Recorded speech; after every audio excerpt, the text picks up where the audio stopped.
On vit vraiment dans un monde qui ne nous facilite pas la reconnexion à qui on est, plutôt nous invite justement à amener notre attention à l'extérieur, plutôt nous invite à projeter une connaissance de soi qui est reliée à des références externes, qui nous amènent constamment à regarder à l'extérieur pour savoir qui on est à l'intérieur. Le monde va de plus en plus vite, le stimuli, l'intelligence artificielle, l'expérience de la société, de la matrice sociétale, elle est vraiment de plus en plus formée, forgée pour nous amener à sortir de nous-mêmes et correspondre à tout ce qui se trouve à l'extérieur de nous. Donc, il y a un mouvement qui est en train d'être initié, qui n'est pas nouveau, mais qui est de plus en plus fort, qui est de plus en plus présent et qui est un appel à reconnecter à soi, qui est un appel à comprendre qui on est dans notre nature humaine et d'apprendre à revenir à notre essence, à ce qu'on a oublié à partir de qui on est profondément. Et ce qui est important de comprendre, c'est que quand on parle de transformation, il n'y a pas de transformation possible si ce n'est pas initié dans le corps.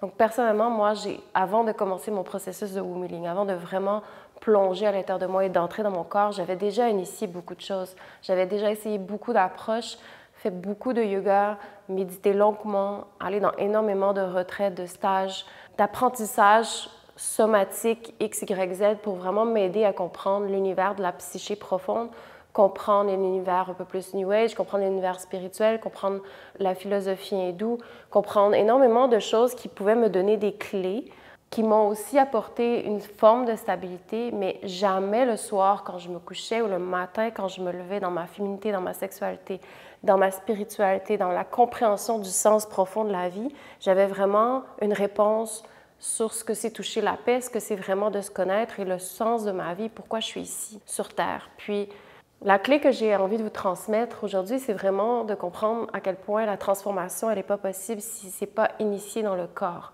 Mais quand je parle du corps, je parle vraiment à un niveau profond.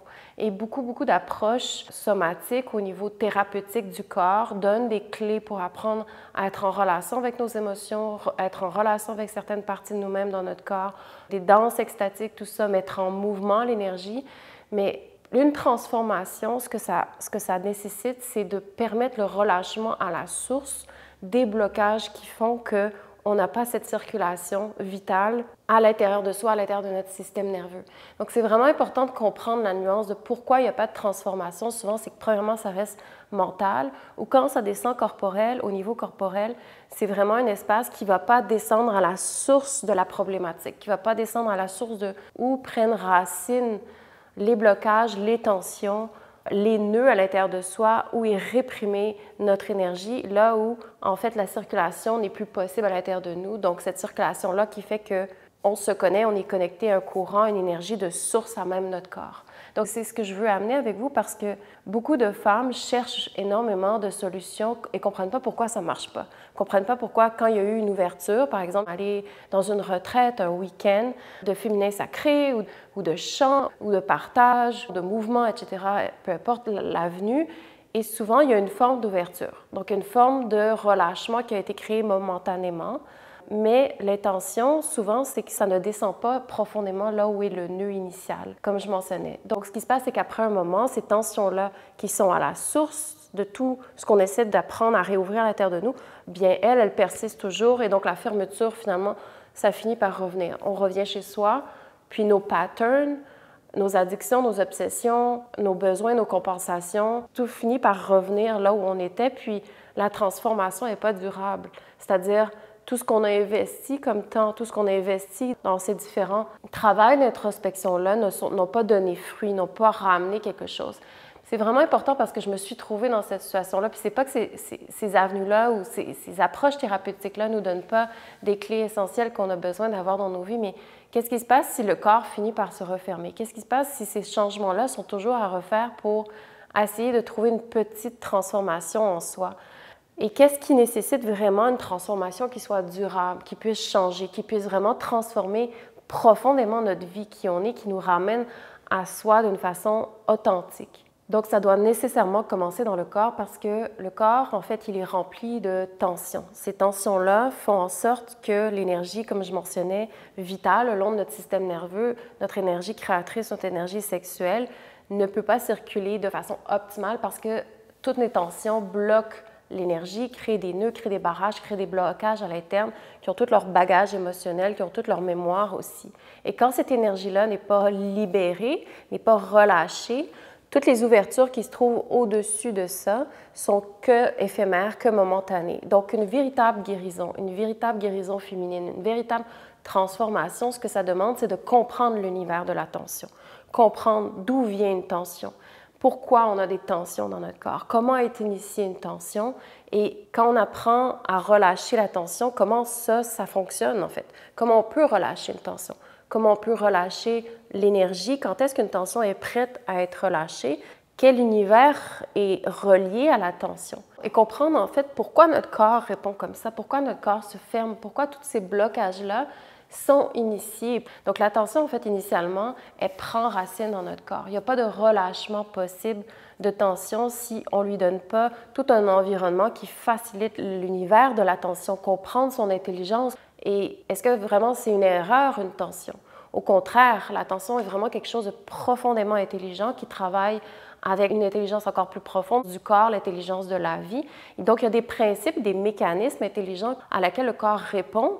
Et si on ne prend pas le temps d'étudier cette intelligence-là dont notre corps est régi, si on ne prend pas le temps de comprendre tout cet univers-là, on ne peut pas aller dans le relâchement de la tension. On ne peut pas laisser tous ces blocages-là à l'intérieur de nous se relâcher si on ne porte pas une attention de qualité, si on n'amène pas une conscience dans tout cet univers-là inconscient. Parce que les tensions sont vraiment le règne de l'univers de l'inconscient. Une tension, c'est de l'énergie qui est réprimée à l'intérieur de nous, une réponse qu'on n'a pas pu donner adéquatement dans notre vie, dans l'intégrité de qui on est à un niveau très profond, dans une situation, dans un contexte, qui fait qu'on a réprimé cette énergie-là vitale. Et puis, qui, par intelligence, le corps a décidé à la longue de cristalliser cette énergie-là pour ne pas avoir deux mouvements à avoir l'un contre l'autre, c'est-à-dire l'énergie qui veut circuler, la réponse qu'on veut donner initialement à notre situation qu'on a vécue, versus le mouvement qui réprime parce qu'on repousse cette réponse-là à l'événement, à la situation, au contexte de notre vie, au contexte sociétal, au contexte dans lequel la situation a initié la tension. Donc le corps est intelligent, le corps ne va pas prendre toute son énergie à pousser un mouvement qui réprime la tension quand le mouvement de l'énergie, elle, veut circuler. Donc ça coûte énormément au corps de constamment avoir deux mouvements inverses à l'intérieur de son habitacle, à l'intérieur de soi. Donc le corps est intelligent, puis ce qu'il va faire, c'est qu'il va vraiment trouver une façon pour économiser l'énergie, régulariser son système nerveux et énergétique. Donc il va refermer le mouvement de l'énergie à l'intérieur, donc en cristallisant dans les tissus une pocket énergétique avec la mémoire encryptée de tout ce que ça implique. Ça va créer tout un univers émotionnel probablement autour de cette tension-là. Et puis donc, le corps va comme se refermer, il va cristalliser, ça va créer un nœud dans les tissus du corps dans lequel l'énergie va être réprimée en dessous et devenir un univers inconscient de notre underworld. Donc, ce qui fait que tout notre corps, en fait, fonctionne de cette façon-là. Et on est là, pour la plupart, rempli de tensions, des tensions quand même relativement profondes. Oui, il y a des tensions de surface qu'on peut facilement relâcher rapidement au début de la pratique, mais il y a des tensions beaucoup, beaucoup plus profondes qui sont profondément encryptées dans les tissus de notre corps, des tensions karmiques, intergénérationnelles, des tensions qui sont là depuis vraiment longtemps, des blessures, des petits traumatismes, des espaces vraiment profonds qui demandent un safe space, qui demandent de s'intéresser à soi, qui demandent de vouloir vraiment reconnecter à soi, de se connaître, de comprendre l'intelligence innée du corps, de son fonctionnement de survie et pourquoi le corps décide d'opérer de cette façon-là. Et que le corps ne fait pas d'erreur. Et souvent, on est en relation avec notre corps d'une façon thérapeutique, mais on ne le comprend pas à son essence. On ne comprend pas que les tensions sont une accumulation de manque d'intégrité profonde à notre nature humaine. Donc, quand on parle de nature humaine, on parle de notre sexualité, on parle de notre énergie créatrice, de notre énergie sexuelle, de qu'est-ce qu'on est venu faire sur cette terre, qu'est-ce qui nous appelle dans cette vie, parce qu'on ne comprend pas les fondements de cette expérience-là humaine, qui on est, comment on opère la création. Tout notre comportement, en fait, est axé sur un manque de compréhension de soi profond. Donc, on vit vraiment donc à la surface de nous-mêmes et toute cette réalité-là, cet univers beaucoup plus profond de nous-mêmes, on le connaît très peu, on est complètement désintéressé. On va souvent vivre dans un univers complètement déconnecté de la sexualité versus la spiritualité, pensant que c'est deux choses complètement différentes, deux polarités extrêmes, quand en fait c'est une et même chose dans notre expérience intime.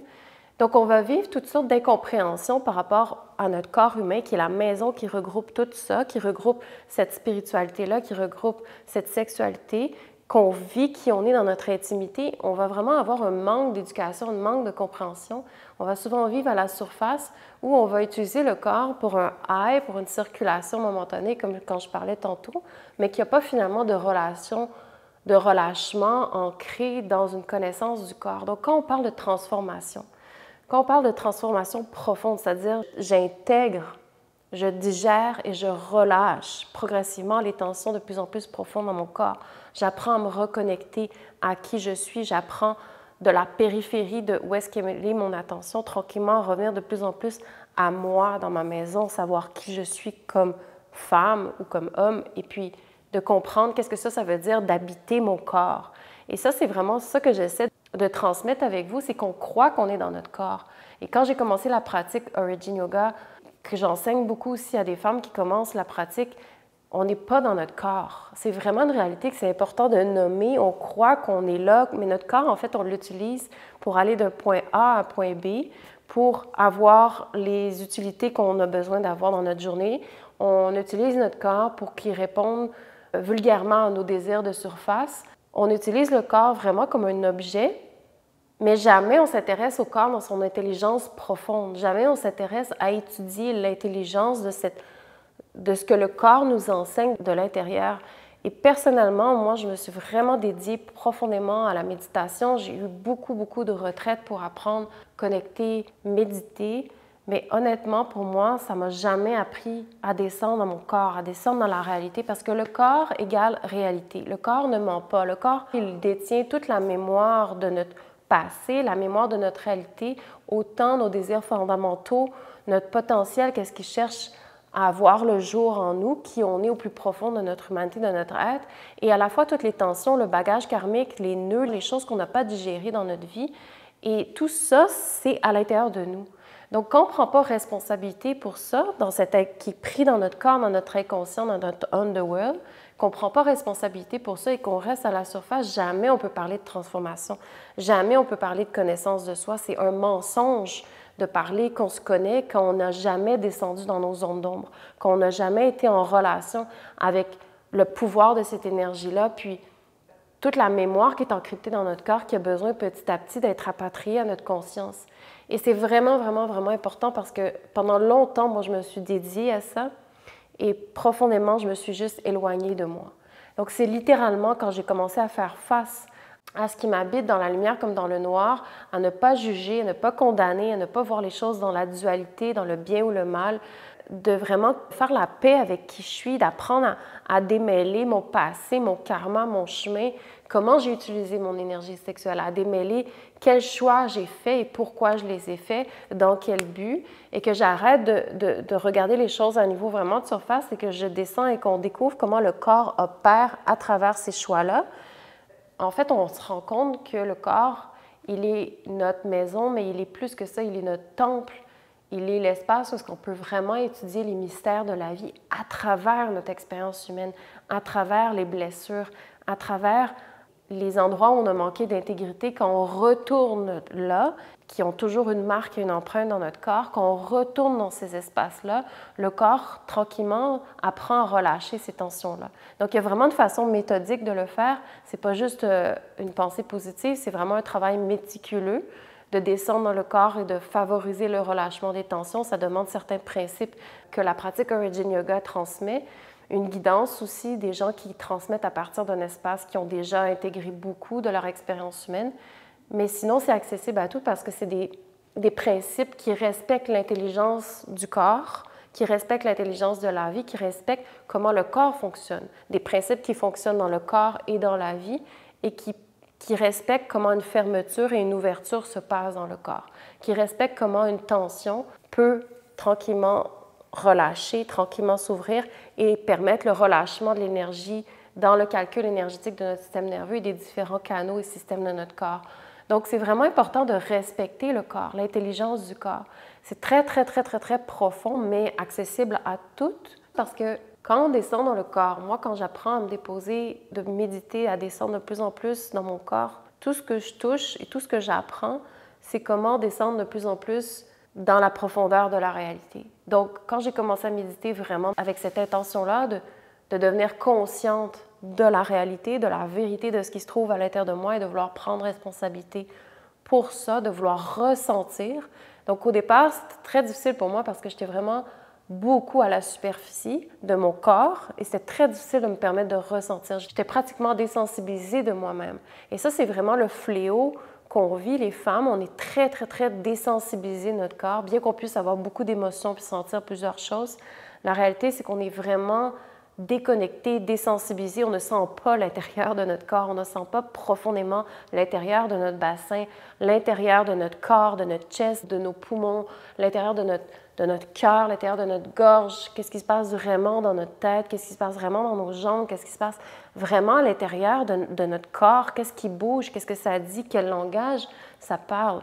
Puis c'est vraiment difficile de ressentir et c'est pas pour rien qu'on s'est désensibilisé à travers le temps puis on a vraiment appris à être connecté à des sensations très grossières externes ou dans une sexualité vraiment de surface ou de high ou de sensations fortes, c'est que on se désensibilise de tout ce qui se trouve à un niveau beaucoup plus subtil à l'intérieur où on se désensibilise, on coupe notre relation aux espaces plus profonds parce que la réalité, c'est un univers à prendre responsabilité et c'est pas nécessairement là qu'on est prête à aller. Souvent, quand on parle de relaxation, souvent les femmes vont chercher une détente de surface, vont chercher à se divertir dans un espace de détente pour se sentir bien un moment. Mais quand on parle de transformation profonde, ça veut dire je vais relaxer de plus en plus profondément à l'intérieur de la vérité de moi-même. Donc, je vais me mettre à ressentir la vérité de ce qui se passe, de mon passé, de qui je suis, de mes pulsions, de ce qu'il veut voir, de ce qui va apparaître. Donc, ressentir la vérité de là où je me mens, qu'est-ce que je cherche à réaliser, qui je suis. Donc, c'est tout un voyage qui est profondément riche, qui demande un travail de présence et d'amour de soi, de vouloir être dans son corps, de vouloir s'aimer, de vouloir se toucher, de se comprendre, être intime, de vouloir se connaître, découvrir le mystère de la vie à l'intérieur de sa vie. Donc souvent, on veut découvrir cette espèce de grandeur-là du mystère de la vie, le sens de Dieu ou de la déesse, le sens de beaucoup, beaucoup de choses, du cosmos. Puis on ne se rend pas compte que d'abord, ça, c'est des choses qui sont extérieures à nous si on n'apprend pas à découvrir les profondeurs à l'intérieur de nous. Et que pour connecter à ce qui est plus grand de nous, ça demande initialement de découvrir ces mêmes patterns-là, cette même réalité-là à l'intérieur de notre expérience humaine puis notre réalité.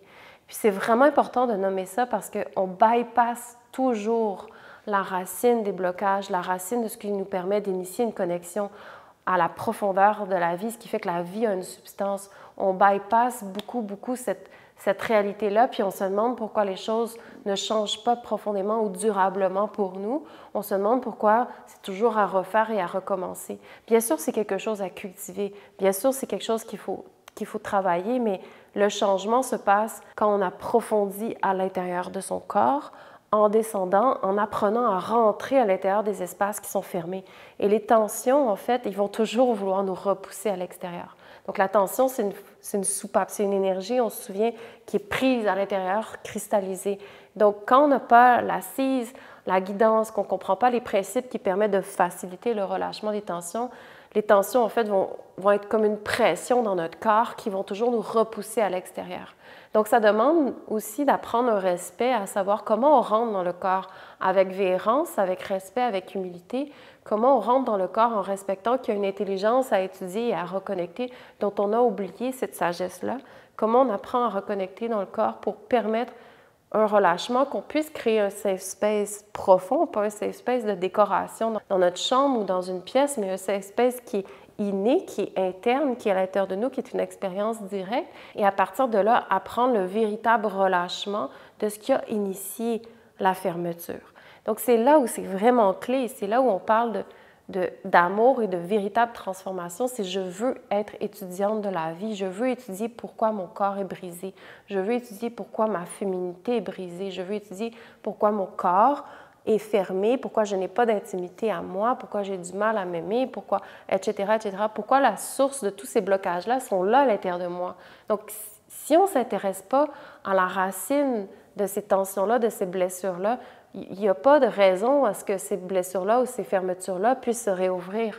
Donc, c'est vraiment un chemin de descente à la source de ce qui initie vraiment la fermeture. C'est un voyage à travers la psyché et le féminin profond.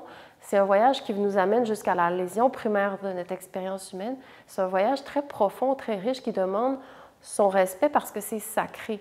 Et souvent, on pense que toute notre vie ou notre bagage passé est une erreur et qu'on veut tasser ça à l'intérieur pour regarder puis se donner un espace de féminin sacré puis de bien-être. Ça, c'est de la bullshit parce que jamais on peut toucher les trésors de notre expérience humaine si on ne commence pas à étudier dans nos tensions, dans notre histoire. Et chaque femme a son histoire. Si on ne s'intéresse pas à son histoire, à la profondeur de ce qui a initié chaque chose qu'on a vécue, pas dans le narratif du mental, mais en faisant un lien à travers l'expérience de notre corps ressenti, dans notre corps, de notre capacité à retoucher un corps sensible, un corps sensoriel, un corps qui a un vécu, un corps qui parle. Et souvent, le corps qui parle, à force de ne pas l'écouter, le corps crie. Donc, qu'est-ce qu'il essaie de dire? Puis de démystifier ça à travers cette intelligence-là innée du corps. Et ça, c'est la première chose que j'ai appris qui est vraiment il n'y a rien de plus essentiel à comprendre, c'est que le corps, il est profondément intelligent, il y a une sagesse dans le corps et tout nous est enseigné pour nous apprendre à lui manquer de respect. Toute la vie, la société, tout le monde dans lequel on vit, jamais il n'y a aucunement une transmission sur comment respecter cette intelligence-là innée de notre corps, l'intelligence du corps humain. Le corps n'est pas juste une enveloppe avec toutes sortes d'organes à l'intérieur. Le corps, en fait, est notre maison pour étudier le pourquoi on est ici sur Terre. Notre corps, il est, en fait, l'habitacle dans lequel on peut toucher à toutes les dimensions de notre vie en commençant très concrètement dans la matière.